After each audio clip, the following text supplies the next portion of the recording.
그다음에 이 문제. 이게 그 작년에 출제된 문제거든요. 이거 한번 볼게요.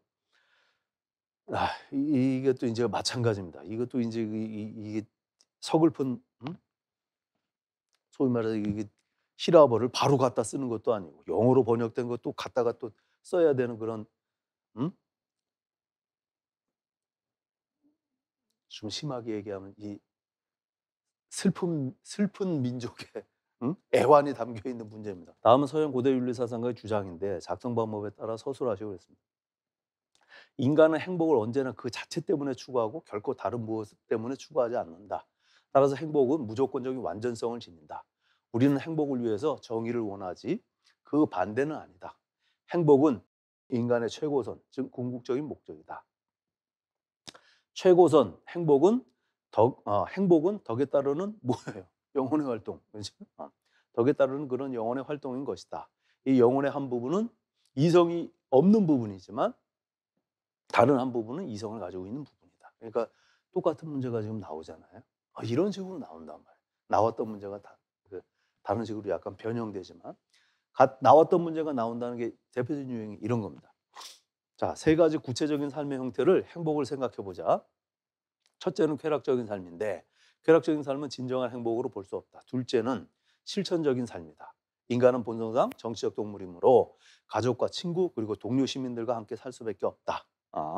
공동체 내에서의 그런 신천적인 삶을 행복으로 볼 수 있는 것이다. 이것도 이제 그냥 대충 넘어가지만 굉장히 의미심장한 거죠. 행복이라고 얘기하는 게 공동체 내에서의 그런 실천적인 삶이다. 여기서 말하는 공동체라고 얘기하는 건 무슨 공동체다? 인간은 정치적 동물이라고 얘기했을 때 뭐가? 정치 공동체 얘기하는 겁니다. 이 정치 공동체에서의 실천적 삶이란 뭐다? 정치 공동체에 적극적으로 뭐가? 참여하는 거. 국가 운영에 직접적으로 참여하는 거. 요거는 또 요 대목은 정치 사상에서는 또 굉장히 요 대목이 더 주목을 받겠죠, 당연히. 그렇게 사는 것이 그게 행복이라고 이렇게 보는 것이다. 그래서 행복은 자기가 못난 건 정치 공동체에서의 그런 아주 그 능동적이고 그런 번성하는 삶을 의미한다. 아리스토텔레스한테.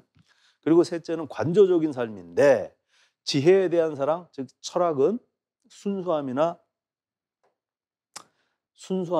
견실함에서 놀랄 만한 즐거움을 준다. 서로 같이 모여서 또 혼자서도 지혜를 추구할 수 있는 삶이 행복일 것이다. 실천적인 삶과 관조적인 삶을 비교할 때 전자와 달리 후자는 아주 신적인 삶이다. 이렇게 얘기했습니다. 그래서 이거는 저거고 영혼이고 밑줄 친 디귿에 필요한 덕의 명칭을 쓰고 그랬습니다. 밑줄 친 니은과 디귿에 필요한 덕을 함양하는 방법을 각각 서술할 것 그랬습니다. 밑줄 친 니은 이 실천적인 삶을 위해 가지고 필요한 덕목이 뭐냐 이렇게 얘기하면 그게 뭐겠어요? 그게 당연히 도덕적 덕 혹은 성품의 덕 이렇게 얘기가 될 거 아니겠어요? 그렇게 되겠죠? 그 도덕적 덕 그런 성품의 덕은 어떤 식으로 함양하겠어요? 그 반복된 실천 뭐 이렇게 돼 가지고 후천적으로 되는 거죠. 반복된 습관을 통해서 이런 얘기가 되겠지. 실천과 관련해선. 그런데 또 하나는 관조적인 삶이다 이렇게 됐단 말이에요. 그럼 여기에 필요한 덕이 뭐냐 이거였단 말이에요. 그러니까 저는 이거를 지적인 덕이라고 이렇게 해답을 내놨고 그렇게 되니까 다른 선생님들이 그거 지금 뭐 지적인 덕이 아니라 그거 철학적 지혜 아니에요? 다른 저기 뭐야 그 다른 학원에 있는 다른 선생님들도 답이 다 철학적 지혜라 그러는데 그런 이제 그 반문이 이제 대번 나왔단 말이에요. 그런데 왜 그랬느냐면 왜 이게 그 철학적 지혜라고 얘기를 하기가 어려우냐면은 당연히 그 관조적인 삶은 뭡니까? 관조적인 삶은 그 철학적 지혜하고 얘기가 되는 지적인 덕이 세 가지가 있잖아. 예? 이걸 가지고 얘기를 할까요? 여기 없네. 이 지적인 덕이 아리스토텔레스한테는 세 가지잖아요. 그 세 가지가 뭐냐면 하나가 우리가 이제 그 외운 게 이겁니다. 학문적인 인식이고 어? 예, 감사합니다. 우리 요 그 바로 다음에 3번 문제에 나오는구나. 지적인 덕이 학문적 인식이고, 그 다음에 직관적 지성 이렇게 얘기되고,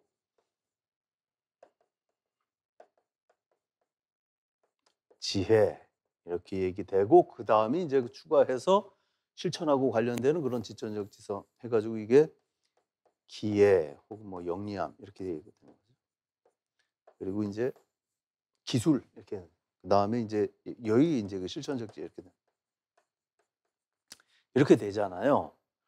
그래서 이 철학적 지혜라고 얘기하는 게 바로 관조적인 삶과 관련된 덕목으로 이제 소개가 됩니다. 그러니까 관조적인 삶 그러면 그 자동적으로 떠오르는 거는 이제 그 연관지는 게 이제 그 철학적 지혜예요. 철학적 지혜인데 이게 말이죠. 이게 그 곤란한 게 여기서는 이 관조적인 삶이라고 얘기하는 거를 다 지적인 덕이라고 이렇게 좁혀서 철학적 지혜라고 얘기하고 지적인 덕이라고 얘기해야 되는 게 요 용어 때문에 그래요. 이거 관조적인 삶인데 지혜에 대한 사랑, 즉 철학은 순수함이나 견실함에서 놀랄 만한 즐거움을 준다. 이렇게 얘기가 됐잖아요. 근데 철학이라고 얘기하는 게 이제 그 지혜에 대한 사랑, 저 개념정의인데 여기에 지혜라는 말이 이렇게 나오잖아?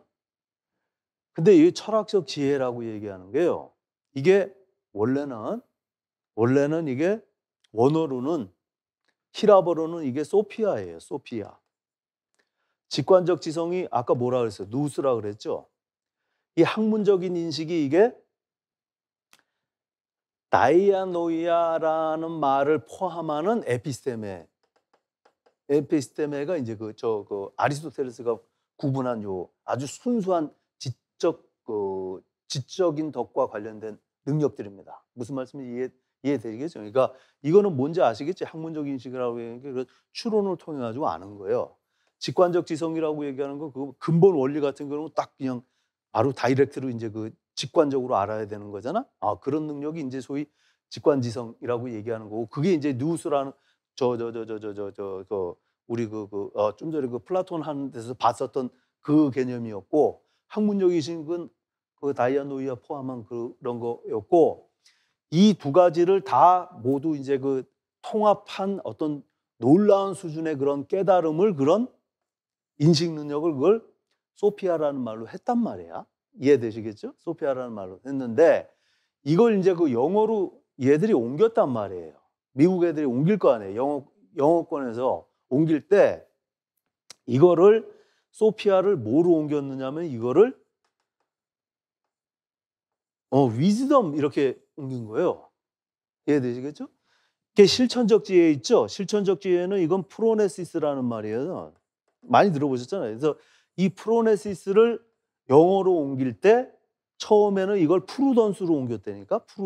프루던스라는 말이 이것저것 잰다는 얘기거든요. 근데 이게 그 부정적인 의미도 있어서 프루던스가 굉장히 심사숙고한다, 신중하게 이것저것 따져본다 이런 의미인데, 나쁜 식으로 얘기하면 요거 재고 저거 재고 그런 나쁜 의미도 있단 말이야. 프루던스가 애가 뭐 너무 이렇게 요거 째보고 저거 째보고 무슨 말씀인지 아시겠죠? 그래서 요 용어가 마땅치 않으니까 얘네들이 나중에 이제 선택한 그 영국 애들이 선택한 용어가 이게 프로네시스를 이걸 실천적인 지혜다 이렇게 얘기한 거예요. practical wisdom 이렇게 얘기했단 말이에요. 그래서 오늘도 그 영어로는 거의 이게 통일이 됐습니다. 그래서 실천 프로네시스는 practical wisdom, 이거는 그냥 wisdom 이렇게, 무슨 말씀인지 아시겠죠? 여기서 말하는 소피아는 이렇게 되겠지. 영어로는 지금 이렇게 통일이 됐는데 이해되시겠죠? 근데 우리나라에서는 이걸 지혜, 뭐 실천적 지혜 이렇게 얘기하면 좋지. 근데 어느 순간에선가 누가 그랬는지 모르겠는데 이거를 가지고서 이 실천적 지혜하고 애써 구분하느라고 이걸 철학적 지혜라는 말로 이렇게 썼단 말이에요. 이해되시겠습니까? 그러니까 원래는 이게 지혜라는 말, 지혜 그냥 철학적 지혜가 아니라, 그러니까 우리끼리는 이게 근원도 어디에서 있는지 모르고 그냥 그 외국말 우리말로 번역하면서 그냥 철학적 지혜라는 말은 이제 우리가 첨가한 그런 용어예요. 원래는 이게 지혜라는 말이었단 말이에요. 예? 그러니까 이걸 철학적 지혜가 아니라 그냥 지혜라고 쓰면은 그럼 틀리냐 이런 거야. 이게 지적인 덕이 아니라 철학적 지혜라고 지금 하자는 거잖아요. 지금 덕의 명칭을 쓰시오 그랬을 때 철학적 지혜라고 쓰자는 거잖아요. 그럼 철학적 지혜가 아니고 그럼 그냥 지혜라고 쓰면은 틀리냔 말이야. 틀리게 할 수가 없단 말이에요. 에? 그러면 뭐가 돼요? 답이 여기 나온 거하고 똑같은 거잖아. 그럼 이게 안 되는 거지. 이게 문제가 성립이 안 되는 거지. 제가 얘기하는 게 그냥 억지인 것 같아요. 원래는 이거를 철학적 지혜라는 말을 안 하고 지혜라고 했다니까. 이거를 봐요. 이게 다음 문제일 거야. 그래서 이걸 여기다 갖다. 이거 2011년도 문제인데 보세요. 옛날에는 이거 지금까지 이야기한 것에서 분명한 것은 지혜란 본성상 가장 명예로운 것에 관해 학문적 인식과 직관적 지성이 합쳐진 것 이렇게 얘기가 된 거야. 이해됐습니까? 학문적인 인식하고 직관적 지성 그대로 나오잖아요. 이게 합쳐진 게 뭐라 그랬어? 그 철학적 지혜라며. 여기서는 지금 뭐라 그러는 거예요? 그걸 지혜라고 이렇게 얘기하는 거예요. 위즈덤 그대로 한 거예요. 그대로. 시간이 지나서 어느 때부터 누가 붙였는지도 모르는데 지금 철학적이라는 말을 그 앞에다 실천적 지혜하고 대비하려고 일부러 붙인 거겠지 당연히. 근데 그런 용어는 우리만 그냥 갖다가 이렇게 붙인 거란 말이죠. 원래는 소피아라는 말이 지혜라는 말이란 말이에요. 영어로 위즈덤이라고 얘기해요. 여기서는 똑같이 철학적 지혜라는 말 없고 지혜라고 이렇게 쓴 거예요. 이거 합친 거를. 이해되셨죠? 이해되셨지? 그러니까 여기에다가 난 철학적 지혜가 아니고 이거를 그냥 지혜라고 쓴 사람이 있으면 난 지혜라는 덕을 틀리다고 할 수 있습니까? 2011년 기출문제에는 그 지혜라고 얘기를 해놨는데 그럼 그게 똑같으면 그거를 쓰시오 그러면 이거 여기 답을 제시해 놓고서 이걸 쓰시오 이렇게 얘기하는 게 말이 되겠어요? 이해되시겠지? 문제가 신중하지 못하거나 아니면 지혜라고 쓰면 안 되는 거지. 그래서 더 넓은 의미로 지적인 덕. 그거 어차피 나머지 내용은 뭐야? 교육에 의해서 완성되는 거. 그거야 뭐. 이거는 뭐 습관에 의해서 완성. 그거 그 내용에 똑같지만 구체적으로 이 덕목을 뭐로 쓸 거냐. 이런 문제입니다. 무슨 말씀인지 이해되지? 그래서 지적인 덕이라고 써서 틀리다고 얘기할 것이냐. 제가 봤을 땐 오히려 여기서 이거 철학적 지혜라고 얘기하는 게 오히려 더 오해의 여지가 있는. 문제 제기하면 진짜 뭐라고 얘기 못하는 그런 문제라고 보는 겁니다. 무슨 말씀인지 이해되시겠나요? 그러니까 넓게 얘기하면 영어로 옮기고 또 우리말로 또 굳이 번역해가지고 해야 되는 뭐 이런 난리 속에서 등장하는 분명 그 해프닝이긴 해프닝인데 이런 문제가 있는 겁니다. 이런 문제가 바로 중요한 건 뭐 그래서 저는 이게 안 겹치려면 지적인 덕이라고 얘기하는 게 맞다. 이거를 여기에 대한 해당되는 게 이제 품성의 덕이라고 성품의 덕이라고 얘기하면 거기에 비해서 여기서는 갑자기 지적인 덕이 아니고 그 안에 지적인 덕 안에서 줄여가지고 지혜를 그 다음에 또 지혜라는 게 나오는데 네 그런 거였습니다. 네. 그래서 제가 그 제시한 답은 그래서 지적인 덕이었다라는 겁니다. 그래서 네 다음 문제 겠습니다. 다음은 고대 윤리사상가가 쓴 원전의 일부분이다. 가로 안에 공통적으로 들어갈 말에 대한 설명으로 옳은 것만을 보기에서 모두 고른 것 같습니다. 지금까지 이야기한 것에서 분명한 것은 지혜란 본성상 가장 영예로운 것들에 관해 학문적 인식과 직관적 지성이 합쳐진 것이라는 점이다. 반면에 이것은 인간적인 좋음, 인간적인 선과 관계해서 숙고가 가능한 것에 관계한다. 왜냐하면 무엇보다도 잘 숙고한다는 것이 이것이 있는 사람의 특징일 터이다. 이게 뭡니까 이게? 그래서 이게 이제 지혜하고 구분되는 실천적 지혜인 거죠. 그냥 그 실천적 지혜하고 그냥 지혜라고 이렇게 놔도 돼요. 근데 그걸 굳이 뭐 실천하고 구분해 가지고 저 철학적 지혜라는 용어를 그 언제부터 누가 붙였는지 모르겠어요. 저도 그거를 아무리 추적을 해 봐도 그게 나타나질 않아요. 우리나라 안에서. 근데 아무튼 이제 숙고가 가는 것에 여기서 인제 그 중요한 건 이제 그 실천적 지혜인 거죠. 실천적 지혜는 뭐가? 가변적인 거, 불변적인 거. 소위 말해서 그 지적인 덕 5가지 중에 위에 3개. 학문적인 인식, 직관적 지성, 이 모든 것의 하이라이트로 쓰인 철학적 지혜라고 얘기하는 거는 이거는 관조가 가능한 삶. 관조할 수 있는 삶. 왜 관조는 뭡니까? 관조는 뭐예요? 그냥 구경하는 거잖아요. 구경하는 거. 돌아가는 거 팔짱 끼고 이렇게 불멍 때리듯이 이렇게 지켜보는 거잖아. 왜 관조가 가능해? 관조가 가능한 게 아니라 관조밖에 안 돼요. 왜? 이놈들은 이런 지적의 덕은 대상들이 뭐냐면 그 대상이 어떤 거예요? 가변적인 거예요? 불변적인 거예요? 불변적인 거예요. 우연적인 거예요? 아니면 필연적인 거예요? 필연적인 거예요. 필연적. 삼각형 네갑의 합이 180이라는 거 그걸 우리가 무슨 뭔 수로 바꿉니까? 그걸 바꿀 형이 있습니까? 삼각형이 2개 합쳐지면 그 네갑의 합이 그거 뭐예요? 원의 그 각도 그럼 우리가 마음에 안 든다 그래서 바꿀 수 있습니까? 필연적인 거예요, 필연적. 손 댈 수도 없는 거예요. 그러니까 뭐예요? 팔짱 끼고 가만히 앉아 가지고 지켜볼 수밖에 없지. 그 속에서 뭐예요? 대단하다. 혹은 아름답다.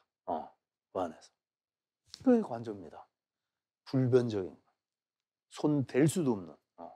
그런데 이제 그 소위 말해서 나머지 이제 그 기회라고 얘기하는 거 실천적 지혜는 이게 우리가 이성이 파악해서 이성이 작업이 들어가는데 손대는 게 가능한 그러니까 실천적인 상황하고 관련되는 거죠. 왜 그러겠어? 이 대상은 가변적인 거기 때문에. 그 가변적인 것들 가운데서 인간의 삶은 불변이야 가변이야 늘 변하는 거잖아요. 우리 삶이라고 얘기해요. 근데 인간의 삶과 관련해서 작동하는 게 뭡니까? 가변적인 세상 가운데 그 대상이 또 구체적으로 인간의 삶과 관련. 인간의 삶이 망해라 이겁니까? 아니면 인간의 삶 어떻게 하면 뭐예요? 더 좋은 쪽으로 훌륭한 쪽으로 살아갈 수 있을까? 당연히 훌륭한 쪽으로 좋은 인간의 그런 선한 삶과 관련해서 작동하는 게 실천적 지혜인 거죠. 그리고 숙고가 가능한 것. 숙고가 가능하다는 게 뭡니까? 숙고가 가능한다는 게 무슨 얘기예요? 숙고가 가능하다는 거예요. 숙고한다고 얘기하는 건 이거 선택의 여지가 있는 거야 없는 거야? 선택의 여지가 있어 없어? 선택의 여지가 있는 거죠.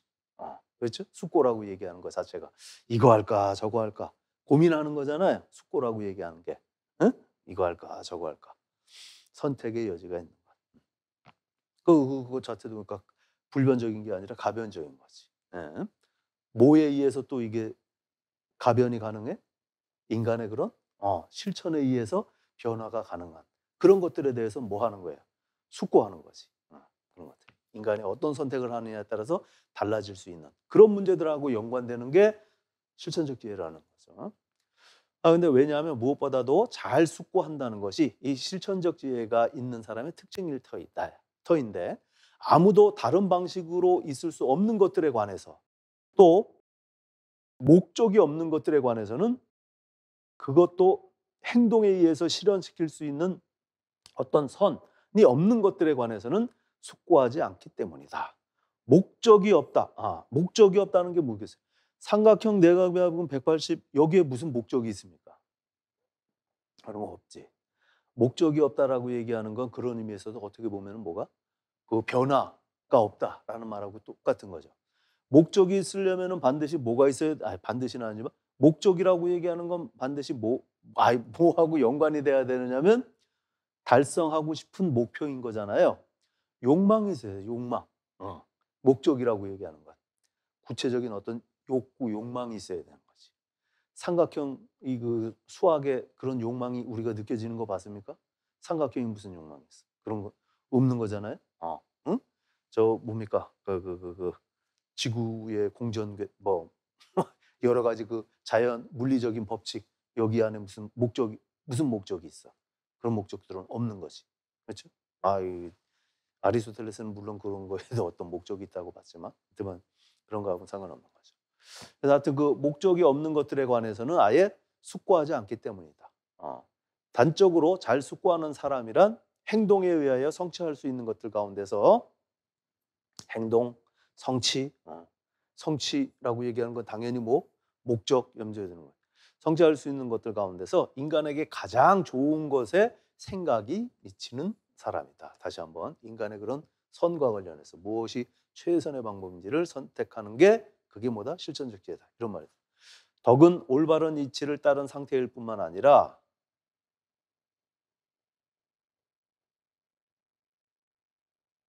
올바른 이치를 머금고 있는 상태이기도 하다. 말씀드릴게. 그리고 이런 것들에 대한 올바른 이치가 다름 아닌 실천적 지혜다. 이렇게 됐죠. 이것도 지금 올바른 이치 이렇게 되지. 이거 무슨 말인 것 같아요, 이것도. 그냥 대충 넘어갔지, 당연히요. 이게 우리 그 수업 시간에도 한번 말씀드렸지만 right reason 이렇게 되는 겁니다. 최근에는 다 어떤 말로 번역이 되냐면 올바른 이성 이렇게 번역. 기억나세요?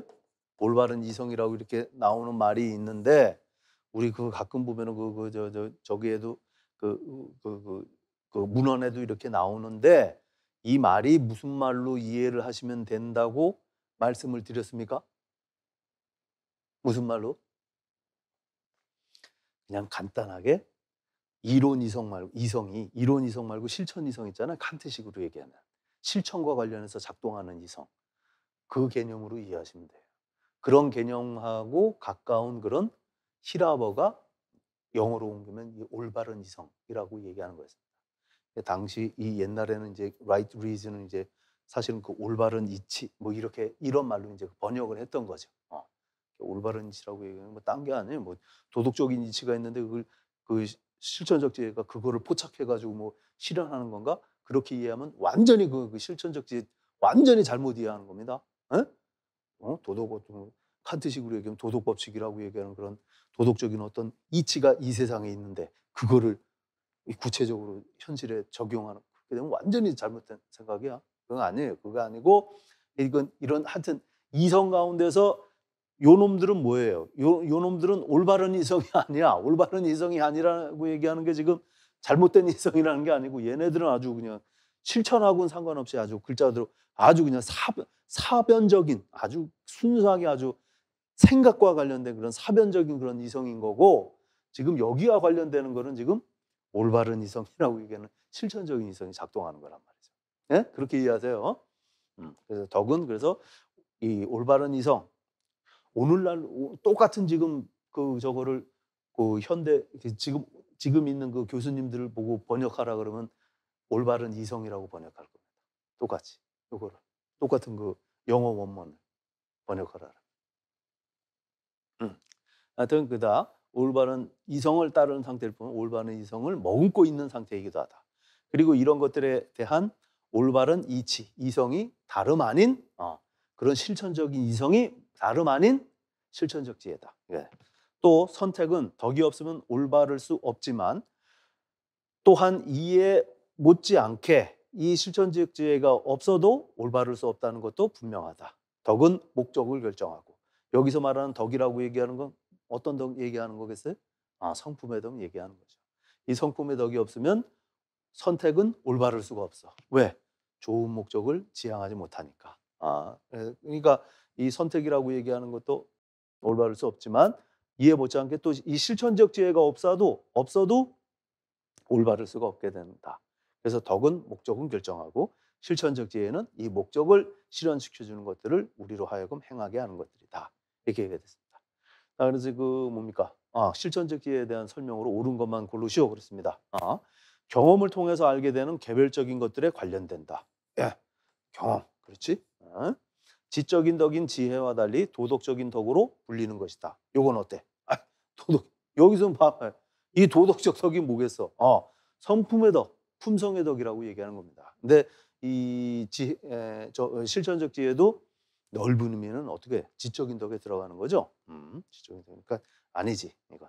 또 건강과 의술의 비유를 통해서 볼 때 지혜가 건강이려면 의술에 해당한다. 그래서 이 부분이 저는 이 부분 설명하는 거 그냥 포기하렵니다. 일단은 이런 설명이 있어요. 소위 말해서 건강이 지혜라면 의술은 실천적 지혜다. 이렇게 그 비유를 하고 있어요. 니코마코스 윤리학에서. 근데 이 얘기를 이렇게 들으면 그러면 의술은 건강을 목적으로 하는 거니까, 목표로 하는 거니까 그러면은 이제 실천적 지혜가 그런 목적이고 지혜, 철학적 지혜가 목적이고 실천적 지혜는 이런 목적을 달성하기 위한 어떤 수단인가 보다. 이렇게 생각하시면 안 됩니다. 그런 의미 안에 분명히 이렇게 의술을 건강을 철학적 지혜에 비유하고 실천적 지혜를 의술로 이렇게 비유하는데 그게 그래서 철학적 지혜하고 실천적 지혜가 이렇게 목적을 달성하기 위한 기여하기 위한 실천적 지혜가 제시한 거를 기여하기 위한 하나의 수단 이런 개념으로 이해하시면 그렇게까지 이해하실 필요는 없다.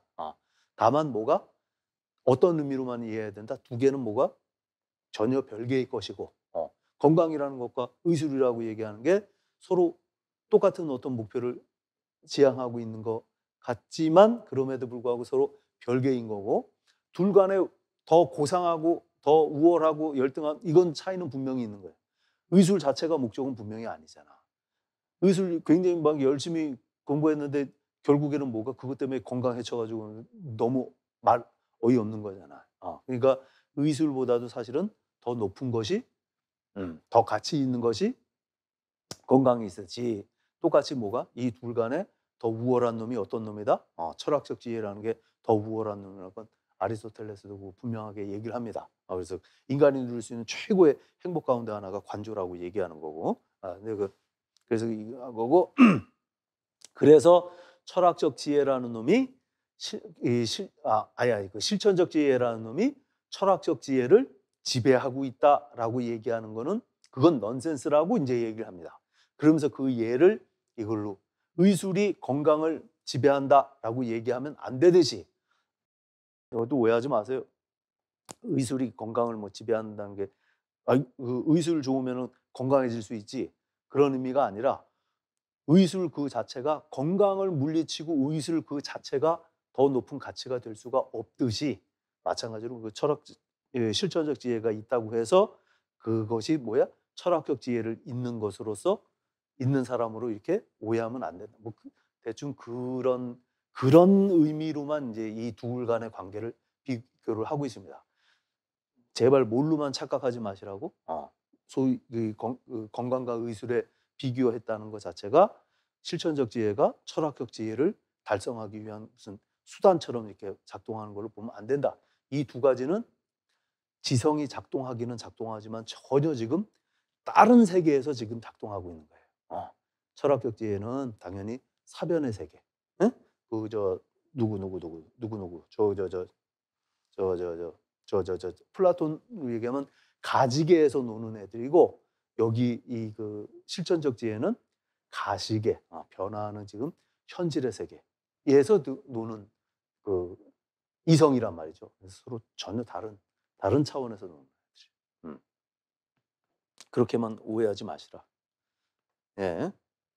그리고 잘 살아가는 것과 관련해서 무엇이 좋고 유익한지 잘 숙고하도록 하는 것이다. 잘 살아가는 것 이게 뭐예요? 웰비잉이지. 영어로 얘기하면 잘 살아가는 것, 웰비잉. 히라보로 뭐라 그런다 그랬어요? 원래는 이렇게 번역을 했다니까. 뭐를? 유다이모니아를. 이걸 오늘날로는 뭐가? 해피니스 이렇게 번역한 것뿐이지. 행복이라고. 원래는 이렇게 번역했어요. 이거 뜻 자체가 이 뜻이니까. 잘 살아가는 것과 관련해서 행복과 무엇이 구체적인 인간의 행복과 관련해서 무엇이 좋고 유익한지 잘 숙고하도록 하는 것이 뭐다? 그게 실천적 지혜다. 그러니까 모두 고른 것 그랬으니까 니은 빼고 이렇게 돼요. 음. 자, 다음에 요 내용도 한번 이렇게 보시고요. 다음에 문제 옛날 문제네. 다음은 아리스토텔레스의 니코마코스 윤리학에서 인용한 구절인데 기억니은에 들어갈 말을 쓰고 기억니은의 역할을 인간의 선택 행위와 관련지어서 각각 한 줄 이내로 설명하시오 그랬습니다. 기억은 본성적으로 우리 속에 생기는 것도 아니요. 본성에 반하여 우리 속에 생기는 것도 아니다. 요거 저 멀리 그 프로타고라스가 얘기한 내용하고도 굉장히 비슷해 이렇게 보이죠. 그러니까 다 같이 이제 공유했던 거예요. 인간이 갖고 있는 그런 고유한 그 장점이라고 얘기하는 소위 덕이라고 얘기하는 건 참 특이하게 우리 인간 안에 본성이라고 얘기하기엔 좀 그래. 좀 그런 게 뭐야? 본성이면 가만히 놔둬도 어떻게 돼? 씨앗이 그 해바라기 씨는 본성적으로 그 땅에다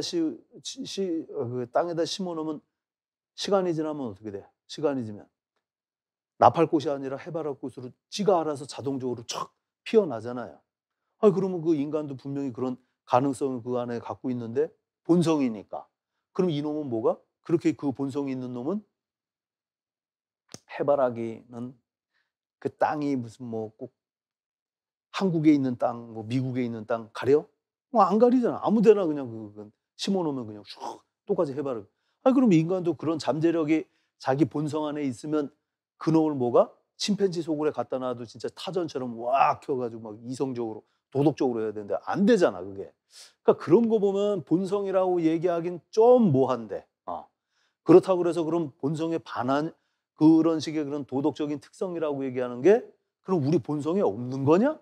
이렇게 얘기하자니 쉽게 얘기하면 그런 도덕적 특성 혹은 인간이 갖고 있는 이성적인 특성, 언어 사용 능력 이런 것들은 그럼 본성에 없고 후천적으로 길러진 거냐라고 생각하기에는 말씀드린 것처럼 침팬지 데려다가 코끼리 데려다가 악어 데려다가 아무리 교육시켜도 얘들은 안 되니까 사람 새끼만 데려다가 하면 얘는 되니까 그런 면에서 보자면 또 본성이 아니라고 본성에 반한다고 얘기하기도 어렵고 굉장히 참 애매한 아주 그 특이한 특성이란 말이죠. 인간의 그런 덕이라고 얘기하는 거야.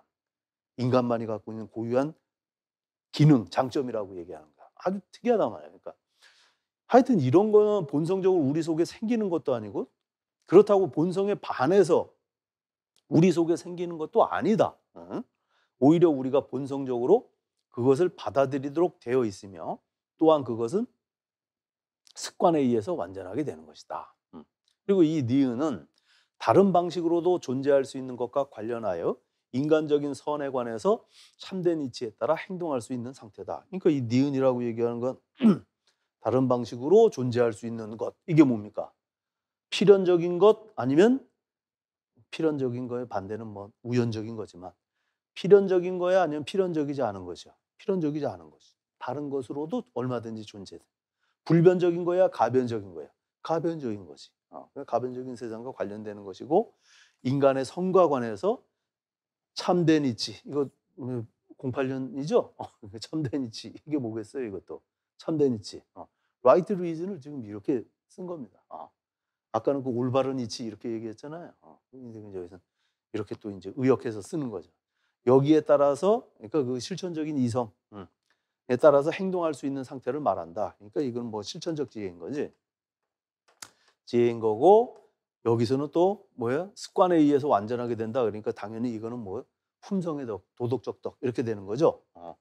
성품, 품성덕 이렇게 얘기되는 거니까 이 기억의 니은의 역할을 인간 선택 행위와 관련해서 각각 한 줄 이내로 설명하죠. 그렇습니다. 인간의 선택에 있어가지고 품성의 덕은 뭐 어떤 면에서 기여한다는 거예요. 선택을 하는데 뭐 목적이 있어야 될 거 아니에요. 그 목적이 부도덕한 게 아니라 도덕적인 도덕적으로 올바른 목적을 설정하도록 욕구하도록 도와주는 게 소위 말해서 품성의 덕이라고 보는 거죠. 그렇게 도덕적으로 올바른 어떤 덕이 욕구되었을 때, 목적으로 설정되었을 때 그 목적을 실현할 수 있는 그런 수단을 가장 합리적인 수단을 제시해 주는 것이 소위 말해서 실천적 지혜. 이렇게 얘기를 이제 역할들을 이렇게 구분해서 얘기하는 거죠. 그런 내용이 되겠습니다. 실천적 지혜, 품성적 덕과 실천적 지혜의 그런 관계에 관해서 이제 얘기하는 거. 네, 이제는 좀 용어들에 대해서 좀 익숙해지셨는데,